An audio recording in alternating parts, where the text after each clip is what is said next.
Hello everyone, welcome back. Today I'm on location here at Wright State University Biology Preserve, and it's a college, pretty much land laboratory that the biological sciences students use, and pretty much anyone in the environmental sciences and all those different kinds of courses that they take. They come out here. It's kind of like field trips in a way, and they learn about the different, the plant, wildlife species, the flora and the fauna that occur out in typical woodland habitats like this. And so today I decided to kind of poke my head in for a little bit. I got about 2 hours, give or take, of daylight, and even though it is about the biology and everything of all the different kind of woodland activity that occurs in here, I'm really thinking of doing a landscape or a sunset kind of woodland composition. As you can tell, the sun is coming down pretty fast. It's kind of in the waning hours of the day and the daylight here, and I'm really seeing the shadows grow long, especially in the really tall trees, the mighty, the oaks and all the old trees there that have been growing here for many years, longer than I've been alive easily. So I'm thinking about doing a sunset of some sorts. It could be something wide angle, it could be something telephoto. I'm still just kind of kicking the idea around as I go here. But for now, I'm going to pre-scout this entire nature preserve here and see what it's all about. So I already walked by actually the bird blind. You can see behind me, way off in the distance, that little green structure over there. And that's a pretty cool little structure. Seems like some of the feeders are all the feeders are empty, so it hasn't been restocked or whatever. Yeah, anyways, like I said, I'm going to be doing probably a sunset landscape, and I'm going to be checking out the rest of the moderately hilly, actually, to my surprise, kind of terrain as it just kind of sweeps over these hills and such. I'm seeing tons of birds flitting about right out in the open, which is very nice, just because you can see them without the canopy, the foliage in the way. It's very nice. I think I got one right here. Blue-gray gnatcatchers, which is awesome. So really nice to see this. I'm always pleased to see those kinds of birds, and they're very nice looking. They have a nice striking kind of slate gray kind of style to them, but they're very small and very hyperactive and like to jump around to and from. There's a woodpecker up there. Just kidding, it's a blue jay because it didn't stop on the tree and start climbing its way up. And as well as the wildlife here, there's tons of different kind of flora and different kinds of wildflowers that are blooming right now, namely the spring ephemerals, like wood and blue phlox. I'm seeing tons of that over here, some on the ground right here. Tons of Virginia spring beauties, some invasive species of plants like garlic mustard, which is a little sad, but it happens in places. I mean, it's just invasive species like that overgrow and take over and overcrowd native plants. And anyways, I'm seeing tons of mayaples as well. Some really big leaves over here, actually. It's fairly nicely sized ones, and there's quite a few over here, it looks like, on the other side of the trail. But anyways, with the remaining daylight, I'm going to check out the rest of the trails and I'll report back to you if I see anything of interest to talk about. But I feel like today's going to be, at least at this location, a one photograph, maybe two, a kind of video and location trip, simply because of the amount of time we have here. And I really want to do it right and not dilly-dally, taking too many photographs. I want to get one, if I can, really one solid photograph here. And so, hoping for the best.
So I'm starting to think that this kind of hilltop view might be something you know, there might be something workable about it. I don't know. It's a nice view, nonetheless. Very nice view. Pretty much oversees the entire woodland here at the preserve, but yeah, I don't know. It's about ready to ask what you would think, but by that point it wouldn't matter. Yeah. I think I'm going to try here is I'm going to use a little app on my phone. It's called Photo Pills. I'm not sponsored by them whatsoever, but it's an app that I bought a while back and I haven't used pretty much ever. I've kind of used it briefly to plan out, you know, the times of the sunrise, sunsets, and all that sort. But I'm thinking now I might try and use the augmented reality and just, you know, point the phone up straight up over this way and just see, you know, what it'll look like possibly with the sunset composition. And yeah, but I'm trying to figure out what to do to work with. I don't know, because you got the buildings in the background right where the sun's going to set, and I'm not too fond of putting those in the, you know, the image or whatever. But there's some nice trees in the mid-ground here, and then these really young trees right here in the foreground, at least right behind me here.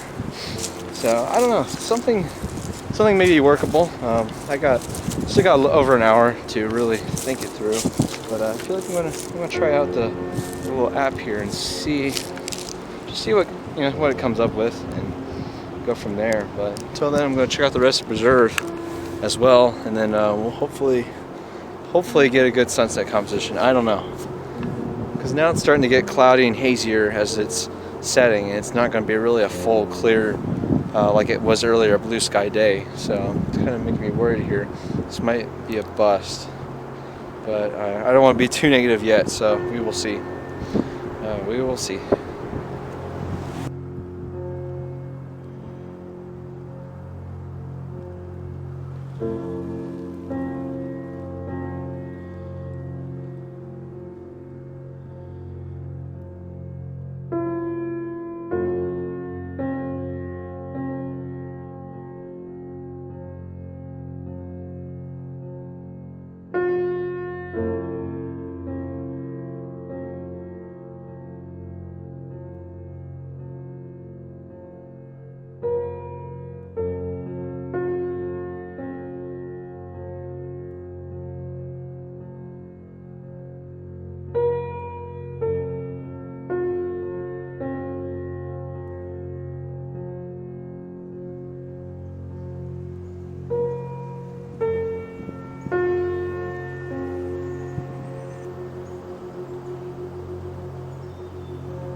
So I'm losing hope in the sunset. I really am.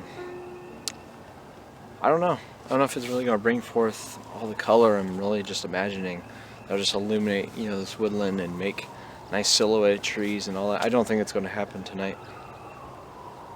Yeah, I have my doubts, my suspicions, and I keep getting sidetracked, which that happens anytime I go out with the camera on, like I said, spring ephemeral flowers. Even though I said earlier I wouldn't dilly-dally around with them too much, just because I have pretty good, decent amount of photographs of each one already from previous locations. But here I am photographing woodland phlox, twin leaf, and spring beauties. Just different ones that are fully bloomed or whatever, the ones that really bring forth the most color, and photographing them in a macro style, of course. And yeah, just toying around with compositions. Right now I've been doing some vertical ones on the phlox and the twin leaf. I'm actually doing the twin leaf ones right here. And they turn out great because it's just the nice diffuse light. But like I said, the inverse of the nice diffuse light is that the sunset's going to be just really washed out and bland. And I was hoping for, you know, as vibrant as the sun was when I first got here for the day, for the evening, I was just hoping there'd be something more. And I mean, it's still there, but it's just really obscured and hidden behind the clouds. And I just don't know if it's going to really, you know, the clouds are going to clear the way and just bring forth that golden hour light. I don't know. I got exactly an hour, so I'm holding out. I still got a little bit of ways on the trail here, and hopefully I won't get too distracted once again on these ephemeral flowers. But I'm holding out. Maybe that hill composition will be, it's my first choice right now. It's my only choice really, that I can really think of at the moment, whatever that may be. And then yeah, we'll go from there. So hopefully there is a sunset that is worthwhile to photograph, and that way I don't leave this place completely empty-handed. But I guess not, because I did get some wildflower photos for the trip here, so we will see.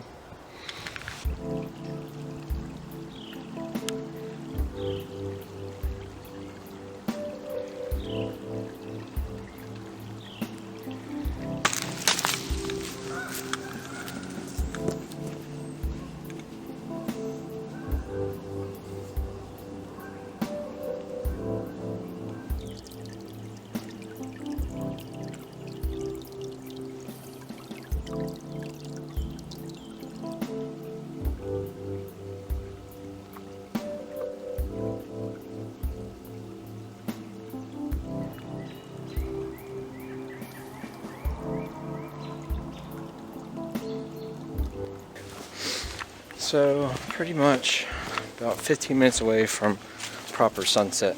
But it looks like it came 15 minutes early, honestly, and it pretty much skipped the golden hour light and went straight to blue hour or twilight, which means that the lighting is very soft, it's subdued, it's very violent magenta, and it kind of permeates over the whole sky.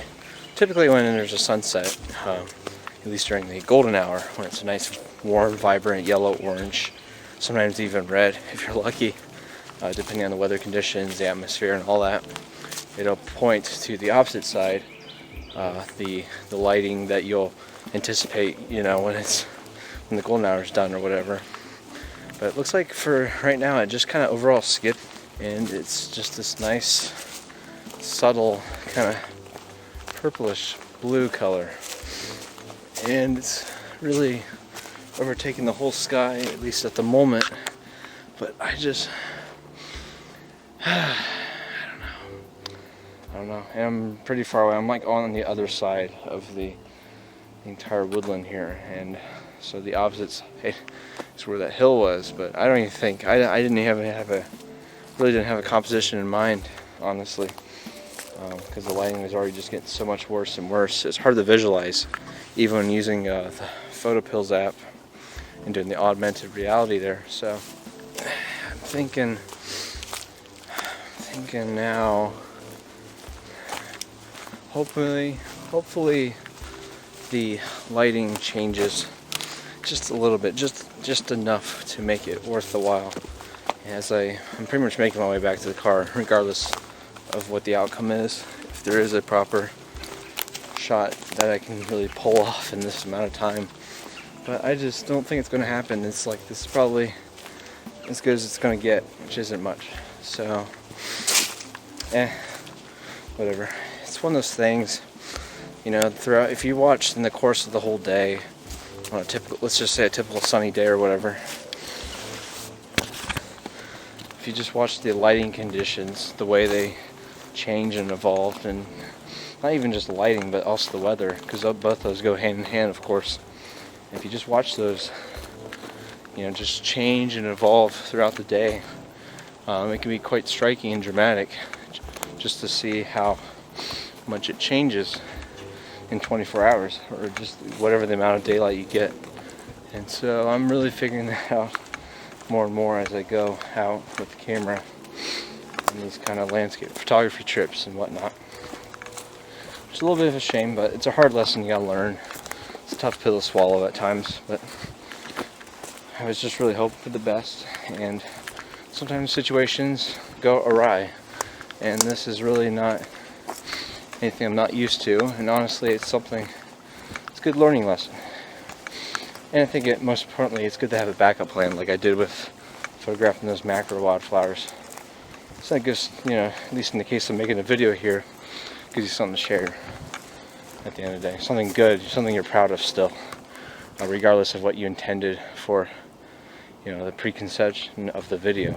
So, yep, I'm going to make my way back, hopefully before dark, and we'll catch you at the end of the video here, and once I get back to the parking lot.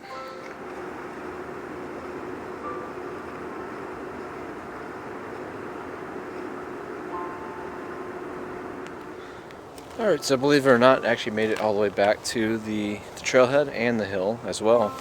And I was checking it out one more time, just seeing how it looked with all the lighting conditions, or the lack thereof really, and didn't see much in the way of really a good composition. So you just gotta take a step back, breathe it out, and just carry on. So fortunately, that's going to be the end of the video. I did take just a handful a second ago before I started the speaking bit, a handful of abstractual photos of the woodland here with the nice, like I said, the nice kind of twilight, very blue hour kind of light, mixed with the green understory foliage that's present here in the woodland, and then of course all the brown and gray bare trees and the bark and all that.